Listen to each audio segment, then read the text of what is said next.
In just under 4 weeks, I will be running the Manchester Marathon. I have been putting myself through a lot of training over the last 12 weeks. Am I ready? Well, in this video, I'm going to be brutally honest about how my training has gone and what I think I can do come race day. So it feels like forever since I done a race video, and it's only been a few weeks really. The last couple of videos I done were shoe reviews. You can check them out if you want. But in this video, I really want to go through how my training has been going, and I want to be brutally honest with you because I may be ready for the goals that I set and I may not, but if you stick around to the end of the video, you might just find out. So if you're new to this channel, my name is Stephen Neeson. I'm from Northern Ireland. So I've been running for about 4 years and I've done 5 marathons. The first one, well, the first is just a first. You can't really do much about that. It's just get through it. I then done a successful sub 4 hour attempt. Then I done a really bad attempt at sub 3:30 and I hit the wall. Then I made 3:30 quite successfully, I done 3:26. Then last year at Manchester, I tried to break sub 3:10 and I hit the wall really badly again. Don't know what happened. My legs just gave up about 7 miles in. I had a torturous 10 miles after that trying to hold the pace, and then an even more torturous 9 miles after that trying to get to the end of the race. So this time, I really, really don't want that to happen. It can't happen. I have to be successful. So 5 marathons in 4 years. I don't really feel qualified to talk so confidently. I have done 5 marathons and I am a fast learner. So throughout this video, I might be able to give you some advice on how you can run a better marathon. So just to put it into context, I'm 43 years old. I have a wife and 3 kids, and I have a full-time job. I run my own business. I'm a very busy person. So for me, it's not easy to get out running all the time. It's not an easy thing for me to put in high mileage. If you're like me and you have an everyday life, it's hard. Like it is hard to get those miles in. So I'm just telling you that to show you the standpoint that I'm coming from. So in one of the first videos I done of this series, I put it out there that I would love to run a sub 3 hour marathon. That was a few months ago now, and I'm just not sure if that's going to happen. But if you stick around, we might get to a conclusion. So last year at Manchester, I ran 3:19, and for me to go sub 3, I feel like that is a really big ask. But in one of those last videos that I done, I put 3 things out there that I would say might help me to get that goal. One of those things was to lose some weight. Put it into context, after Christmas, I was 78 kilograms, and I'm about 173 centimeters or 5 foot, nearly 5'9". So yeah, I guess I did need to lose a few pounds. I thought if I could get down to a dream weight would be, I suppose, down to about 70 kilograms, and that would give me a good chance of getting or being faster on race day. Well, I can tell you that from Christmas until now, I've got down to 74 kilograms. So I've lost about 4 kilograms, which is pretty good to me.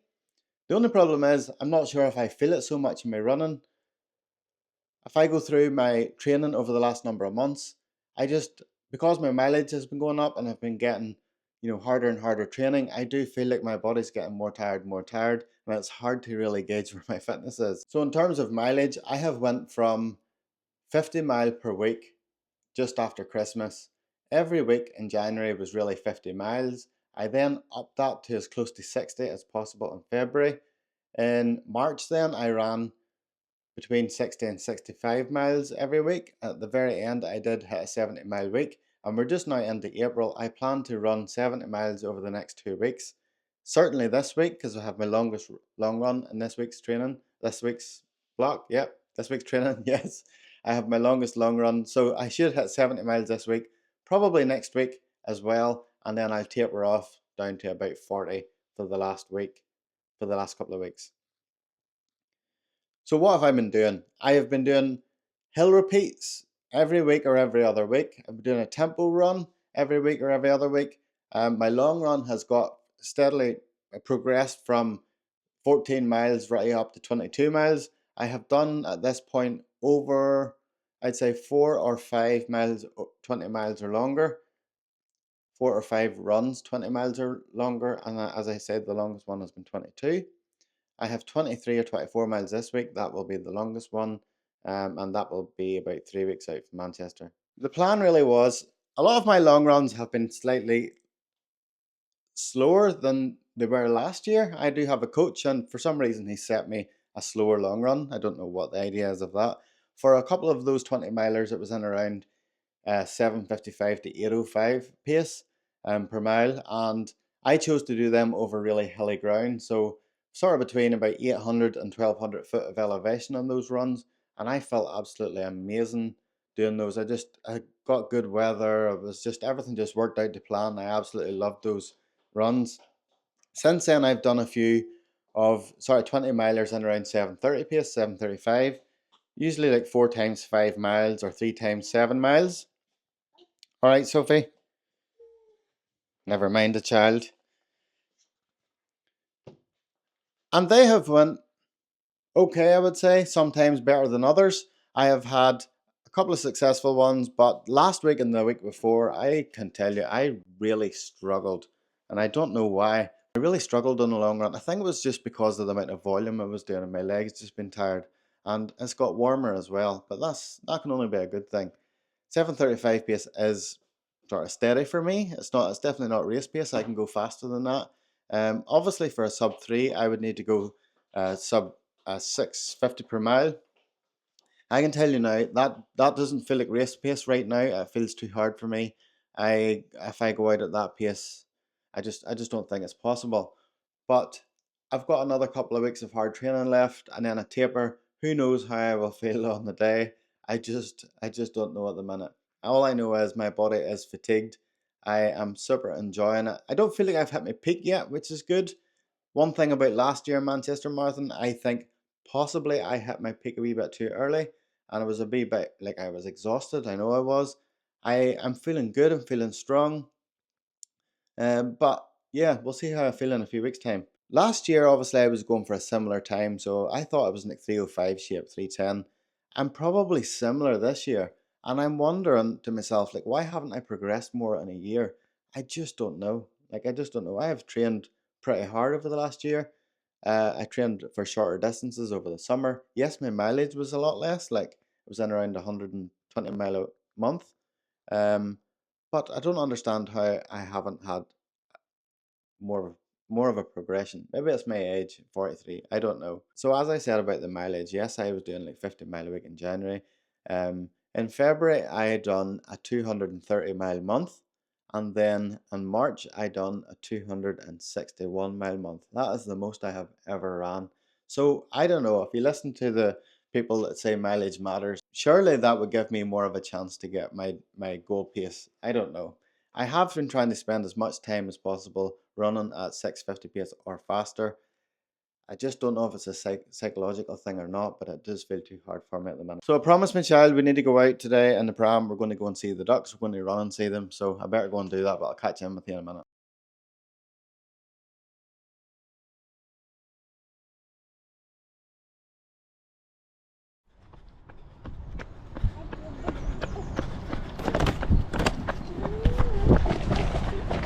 Hey Sophie.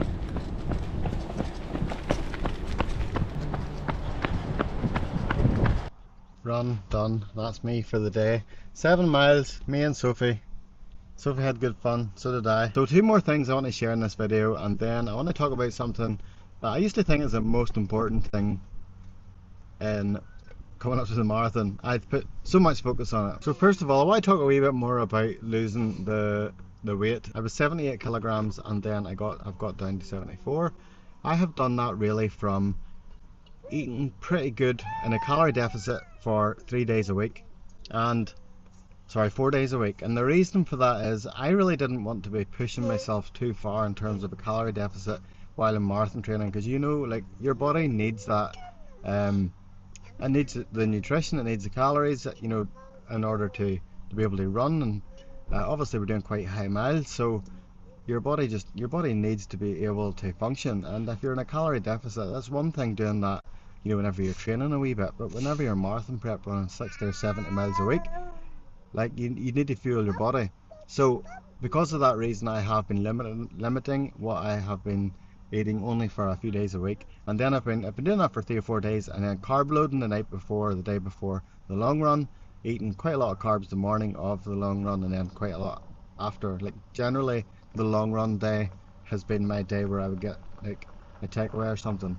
So through doing that, I have lost 4 kilograms. I could have lost more, like, I 100% could have lost more, but I feel like I've maintained my energy levels quite well on this block, and for that reason I'd say that is pretty successful. I do think I'll drop another I haven't went down much in the last week or two, so I do think I'm due to sort of drop some more weight soon. I would imagine I could be racing at either 72 or 73 kilograms, which should be really, really good. 73 kilograms, I think it's 11 and a half stone. So yeah, I'd be happy with that. And then, to be honest, later on this year, I would like to try and drop one further, down to about 70 or so. So that's been good. I need to get this wee one home.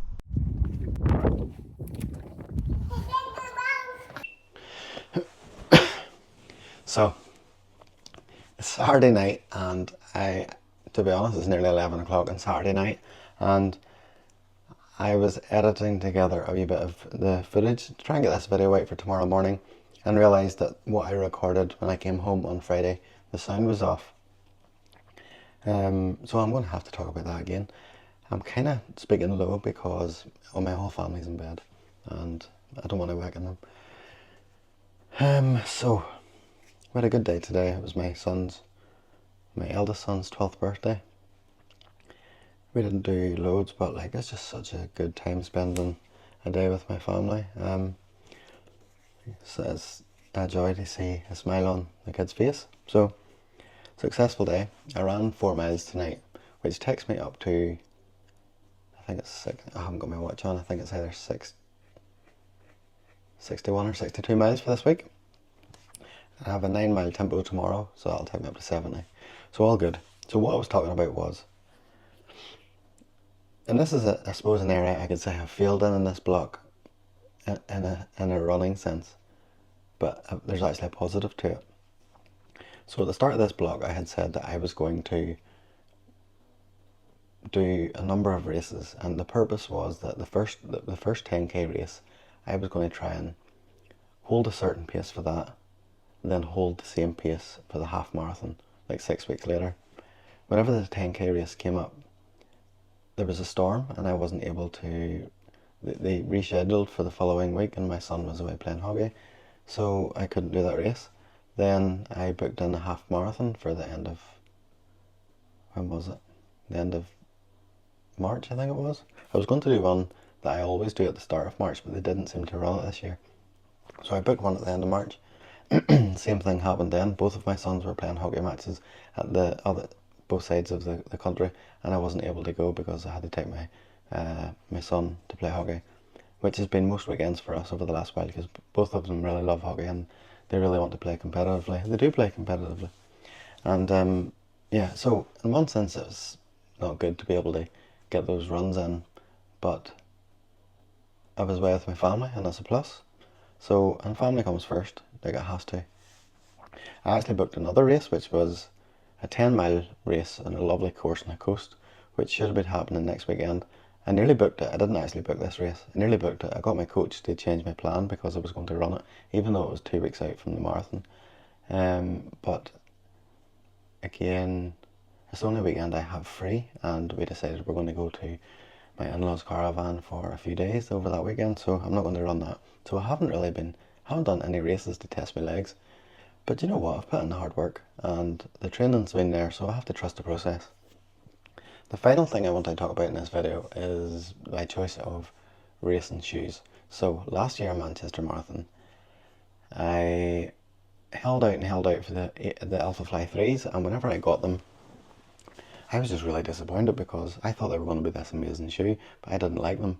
I really liked the Alpha Fly ones. The Alpha Fly 3s, I didn't really feel the benefit of them, and they hurt my feet. One foot in particular, after about 10 or 11 miles, just started getting really sore. So I ended up not wearing them. I wore the Alpha Fly ones, which I had about 450 miles on, and I don't think that was ideal to run a marathon. But in one way I kind of blamed them for one of the things that went wrong on the day. Thing is, I wore them same shoes on Friday past in my long run, and they're still very good. Like they're a good shoe. Anyway, fast forward to this year, and I think I'm going to wear the Alpha Fly 3s for this race. I have run longer miles in them.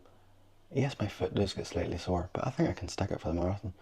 Like, it doesn't get as sore as it used to. Like, if it got as sore as it did when I first got them, I couldn't run the marathon.